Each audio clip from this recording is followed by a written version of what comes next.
கவிதா தீதிக்கு வளையல் போட போகும்போது சோட்டா அத்தைஜி இருந்துட்டு குழந்தை இல்லாதவங்கலாம் ஃபர்ஸ்ட் வளையல் போடக்கூடாதுன்னு சொல்லிடுச்சு ஜி. அதான் நம்மளுக்கு ரொம்ப கஷ்டமாயிருச்சு. ஏய் இதுக்கெல்லாம் மடி ஃபீல் பண்ணிருப்ப. அவங்களாம் அந்த காலத்து ஆளுங்க இப்படிதான் ஏதாவது சொல்லிட்டு இருப்பாங்க. ஜி இது நிம்பளுக்கு வேணா கஷ்டமா இல்லாம இருக்கலாம், ஆனா ஒரு பொண்ணா எவ்வளவு கஷ்டம் தெரியுமா ஜி. ஏய் நான் அப்படி மீன் பண்ணலடி. ஜி இதுக்கு காரணம் நிம்பிள் தான் ஜி. நம்மளுக்கு ஷாதியாகி வந்த பின்னாடி நிம்பிள் தான் குழந்தை வேணாம்னு சொல்லிச்சு. அதனால தான் சோட்டா அத்தைஜி நம்மளுக்கு குழந்தை இல்லைன்னு குத்தி காட்டுச்சு. கியூன் ஜி குழந்தை வேணும்னு நிம்பளுக்கு ஆசை இல்லையா? ஆ?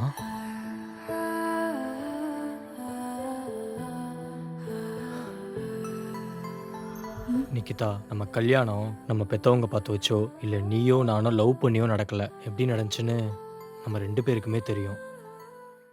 அப்படி இருக்கும்போது என்னை பத்தி நீயும் உன்னை பத்தி நானும் நிறைய தெரிஞ்சுக்கணும். அதுக்கப்புறமா ஒருத்தர் புரிஞ்சு நிறைய லவ் பண்ணி அதுக்கப்புறமா இந்த உலகத்துக்கு ஒரு உயிரை கொண்டு வந்து நம்ம குழந்தை மேல நம்ம அதிகமான லவ்வை காட்டணும். அதுக்காக தான் நான் குழந்தை வேணான்னு சொன்னேன். அது மட்டும் இல்லை நிக்கிதா, இந்த மாதிரி ஃபங்க்ஷன்லாம் போறப்ப சொந்தக்காரங்க நம்ம எதுல நல்லா இருக்கோமோ அதை கேட்கவே மாட்டாங்க. எந்த விஷயத்துல நல்லா இல்லையோ அதை தான் திரும்ப திரும்ப கேட்டு குத்தி காட்டுவாங்க. சப்போஸ் நமக்கு லைஃப்லாம் குழந்தை இல்லைனாலுமே அதை சொல்லி காட்டிட்டு மட்டுமே தான் இருப்பாங்க. ஒரு புருஷ மனைவியோட சந்தோஷத்துக்கு காரணம் வேலையோ பணமோ இல்ல குழந்தையோ கிடையாது. ஒருத்தர் மேல ஒருத்தர் வச்சிருக்க பிரிக்க முடியாத லவ்வும் உடைக்க முடியாத நம்பிக்கையும் தான். அது ரெண்டும் இருந்தாலே போதும்டி, லைஃப் லாங் சந்தோஷமா வாழ்ந்துட்டு போயிடலாம். இவ்வளவு நாள் எனக்கு குழந்தை வேணும்னு ஆசை வந்ததே கிடையாது. அது காரணம் நீ தான். ஏன்னா நீ பண்ற ஒவ்வொரு விஷயமும் அவ்வளோ குழந்தைத்தனமா இருக்கு. நான் உன்னை தாண்டி குழந்தையாவே பார்த்தேன்.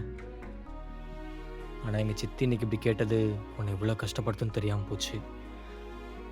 சாரி. ஜி நிம்பள் எதுக்கு சாரி சொல்லுதோ? நம்மள் தான் சாரி சொல்லணும். நிம்பள் குழந்தை வேணான்னு சொன்னதுக்கு பின்னாடி இப்படி ஒரு ரீசன் இருக்கும் நம்மளுக்கு தெரியாது ஜி. Sorry G. விட்ரி, நீயும் நானா சாரி கேட்டா எல்லாம் சரியா போயிடுமா? குழந்தை இல்லைன்னு கேட்ட வாயெல்லாம் அடைச்சாலே சரியாயிடும். ஜி எப்படி ஜி என்ன பண்ண போகுது? குட்டி வடைக்கு ஆன்போன்னு அனௌன்ஸ்மெண்ட் விட போறேன். ஐசக்கியா ஜி? ஆமாடி, என் வடக்கி பொண்டாட்டி. இனிமே ஃபீல் பண்ணக்கூடாது. ஆச்சா ஜி. கூச்சம் கொஞ்சம் கேக்குது, ஏக்கம் கொஞ்சம் கேக்குது, உயிரா உன்னை கேட்டிட தருவேனே நான். இதோட ஃபுல் வீடியோ பார்க்க லோகோக்கு கீழே இருக்க ப்ளே பட்டனை கிளிக் பண்ணுங்க.